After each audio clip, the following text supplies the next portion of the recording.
좋은 아침입니다. 서창원 목사입니다. 벌써 새로운 한 주가 시작되었습니다. 이 한 주간도 주님의 은혜가 가득한 한 주 되시길 축복합니다.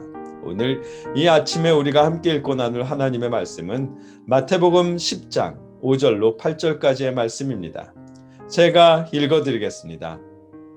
예수께서 이 12를 내보내시며 명하여 이르시되 이방인의 길로도 가지 말고 사마리아인의 고을에도 들어가지 말고 오히려 이스라엘 집에 잃어버린 양에게로 가라. 가면서 전파하여 말하되 천국이 가까이 왔다 하고 병든 자를 고치며 죽은 자를 살리며 나병 환자를 깨끗하게 하며 귀신을 쫓아내되 너희가 거저 받았으니 거저 주라. 아멘. 오늘 말씀은 예수님께서 제자들을 파송하시는 말씀입니다. 제자 파송의 말씀은 5절부터 15절까지이지만 일단 우리는 5절부터 8절을 먼저 나누고자 합니다. 오늘 이 본문 말씀에는 제자 파송의 목적지와 제자 파송의 목적이 기록되어 있습니다. 이 말씀을 통해 이 코로나 시대에 우리가 누구에게로 가야 하며 또 어떤 일을 감당해야 할지 알게 하십니다. 말씀을 좀 더 자세히 살펴보겠습니다. 예수님은 제자들을 파송하시면서 목적지를 한정해 주십니다. 이방인에게나 사마리아인에게 향하지 말고 오직 이스라엘의 잃어버린 양들에게로 향하라고 말씀하십니다. 어떻게 보면 이방인과 사마리아인을 차별하는 듯 보이지만 사실은 이스라엘에게 하나님의 신실하심을 먼저 전하라는 의미의 말씀입니다. 마태복음 시대에 이미 이방인을 향한 선교는 한창이었습니다. 그렇다고 해서 이스라엘을 배척하거나 외면한 것은 아니었습니다. 오히려 이스라엘을 먼저 챙겨야 했습니다. 왜냐하면 메시아는 이스라엘을 통해 예언되었고 이스라엘을 통해 이 땅에 오셨기 때문입니다. 구약의 말씀을 기초로 메시아를 먼저 기다렸던 사람들은 이스라엘이었습니다. 그렇기에 이방인이나 사마리아인들에게 가기보다 먼저 이스라엘에게 메시아가 오셨음을 알려야 했던 것입니다. 이스라엘을 향한 변치 않는 하나님의 신실하심과 하나님의 약속의 성취되었음을 전해야 했습니다. 이방인과 사마리아인 그리고 세계를 향한 선교는 그 이후의 것입니다. 예수님께서 제자들에게 이스라엘 집에 잃어버린 양에게만 가라고 하신 이유가 그것입니다. 예수님은 제자들에게 목적지를 한정해 주신 이후에 제자들이 해야 할 일을 곧 파송의 목적을 이렇게 말씀해 주십니다. 가면서 전파하여 말하되 천국이 가까이 왔다 하고 병든 자를 고치며 죽은 자를 살리며 나병 환자를 깨끗하게 하며 귀신을 쫓아내되 너희가 거저 받았으니 거저 주라. 아멘. 이것이 파송 목적입니다. 천국 복음을 전파하는 것. 보라 처녀가 잉태하여 아들을 낳을 것이요 그의 이름을 임마누엘이라 하리라는 말씀처럼 천국 복음을 전파하는 것이 파송 목적이었습니다. 천국 복음이란 임마누엘의 하나님께서 함께 하시는 나라, 하나님이 다스리시는 나라가 임했다는 사실을 의미합니다.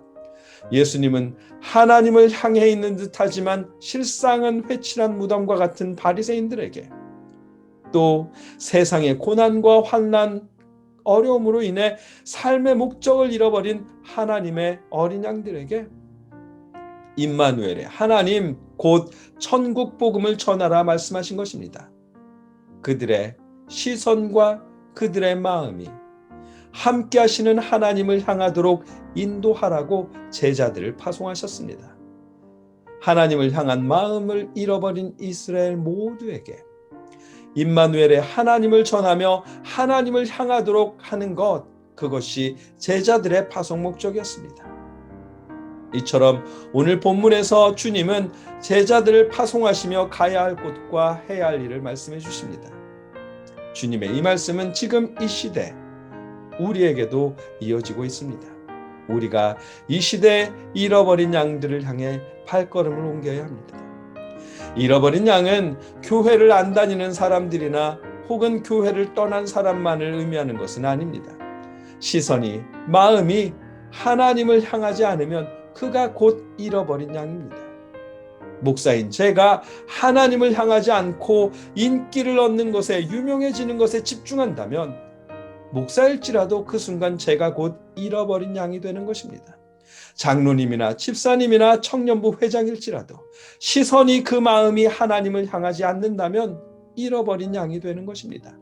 신앙인이면서 회사 직원을 착취하고 불공정하게 대하고 자신의 이익을 위해 이웃을 갈취한다면 아무리 교회에 열심히 다와도 잃어버린 양이 되는 것입니다. 하나님의 말씀이 마음속에 없는 그가 곧 잃어버린 양입니다. 몇몇 교회들, 몇몇 목사님들로 인한 뉴스 때문에 신앙의 회의를 느끼는 마음이 잃어버린 양입니다.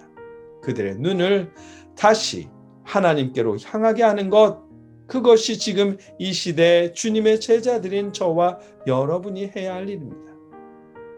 여러 가지 이유로 기독교가 순환을 당하고 있습니다. 코로나 때문에 모이지 못해서, 방역 수칙을 지키지 않고 뉴스에 올라서, 어떤 목사님들의 일탈로 인해서 기독교가 순환을 당하고 있습니다. 그런 일로 인해서 우리 자녀들이, 배우자들이, 믿음의 형제자매들의 신앙이 회의를 느끼고 있습니다. 우리가 그들에게 천국 복음을 전해 주어야 합니다. 그들이 하나님을 향해 다시 기도할 수 있도록, 그들의 마음이 다시 하나님을 신뢰할 수 있도록 도와주어야 합니다. 우리가 그 일을 감당할 수 있기를 기원합니다. 신앙이 흔들리기 너무도 좋은 상황과 환경이지만 이 시대에 여러분의 가족의 마음이 다시 하나님을 향할 수 있도록, 다시 하나님께 기도할 수 있도록 여러분이 인도하시길 기원합니다.